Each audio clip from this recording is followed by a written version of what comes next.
كولجكا برشدا علوم تعافيماتك ماما أمينو كولجكا برشدا علوم تعافيماتك ماما أمينو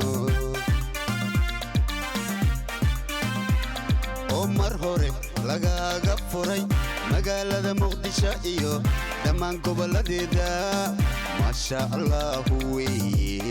أموغان هكا مقنا عمر هوري لغاغا فوري مقالة مقدشة بسم الله وحمانتا بارتانكيس aan heynay wax loo yaqaano ESR ka wuxuu ka mid yahay baaritaanada shaybaarka loo soo dirsado dhakhtarka soo dirsado sababta dhakhtarku uu soo dirsado waxay tahay in uu ogaado heerka oo caabuq jirka uu marayo ESR ka waxa laga soo gaabiyaa erythromycin sedimentation rate oo ah heerka ama rate uu ku daganayo RBC da dhiiga iska qaadnay kadibna maxaa lahaayay baaritaankii toos u galnay baaritaanka kadibna resultii noo soo baxay heerka qofka uu yahay infectionka waxaan yiri markii ESR ka la baarayo waxa loo talgalay in 30 daqiiqo maxaa lahaayay la saaro timerka kadibna markuu timerka dhamaado ama 30 daqiiqo dhamaadana in markaa resultiga la aqriyo kadib markii la aqriyana normal range qofka jirka bini'aadamka waxa laga rabaa 0 ama 15 ilaa 30 normalka qofka intaas laga rabaa hadii 30 uu xaq u dhaafo waxaan dhahaynaa qofkan jirkiisa waxa ku jiro infection marka casharkeen maanta meesha uu ku eg yahay baraadkeena meesha inoogu eg tahay wabillahi tawfiiq haye su'aasha waxa weeye aniga hadda oo cadaanka ku raacdo adinimo iwka ku adinimo haye cadaanka maadaama iwka adinimo soo shanta dadka normal 15 ilaa 30 dhahday laakiin cadaanka iwka maadaama ku adinimo tiro oo toosan oo 15 ma normal range marka dhaha yani normalka qofka caafimaadka qabo fiiri qofka caafimaadka qabo normalkiisa waxa laga rabaa 15 ilaa 30 inuu noqdo ESR kiisa حليمه يعني زيرو range isku yani isku shaqo maaha زيرو marka xisaabino sid waay yani abaaro sid waay laakiin ka marka baartid kadib tirada aadowti ku soo bixi doonto fiirinay يعني عاديا قف عافيمات قبو جركيس infection lahayn waxa laga rabaa 0 ama 15 ilaa 30 laga rabaa su'aal kale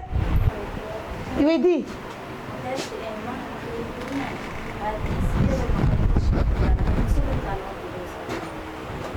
يعني إلا يصدر أقول هذا حداتي أو شرحمه إلا يصدر نورمال ويا أقول لبعتني زديد والنقض يا أقول أيضا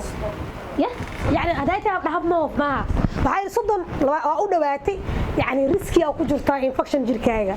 laakiin infection qabta ma dhigi karna hadda waxaas ma sheegaya baxsaya laakiin rate infection ka uu heerka maraayo jirkaaga uu ku sheegaya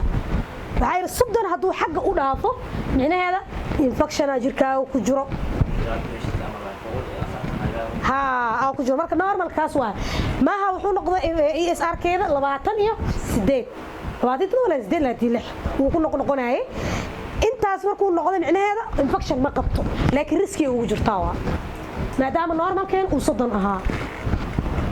ESR ka sababta dhakhtarku uu soo dirsado waxa tahay caabuqa ama infection ka jirka ku jiro heerka uu marayo ku ogaadaa sababta uu dhakhtarka uu soo dirsado ama yani shaki inuu ESR dirsado sababta uu soo dirsado waxa tahay inuu ka shakiyo qofka wuxuu sheeganaa cabasho ah inuu qandhanaayo in uu yani maxaa lahaayay oo yani kor xanuun inuu dareemayo infection ka meel kastuu geli karaa markii laga hadlayo calooshuu geli karaa wuxuu geli karaa maadaama aan shaybaarista ahay aysan i quseynin laakiin infection uu geli yani lafuu geli karaa murquhu geli karaa calooshuu geli karaa yani any part oo bodygeena kamid ah uu geli karaa marka dhakhtarka markii bukaanka uu cabasho u dhiibto shaki ah waxa soo galayo maadaama fever uu jiro ama qandho ay jirto inuu ESR dirsado ESR saasoo marka uu ogaana heerka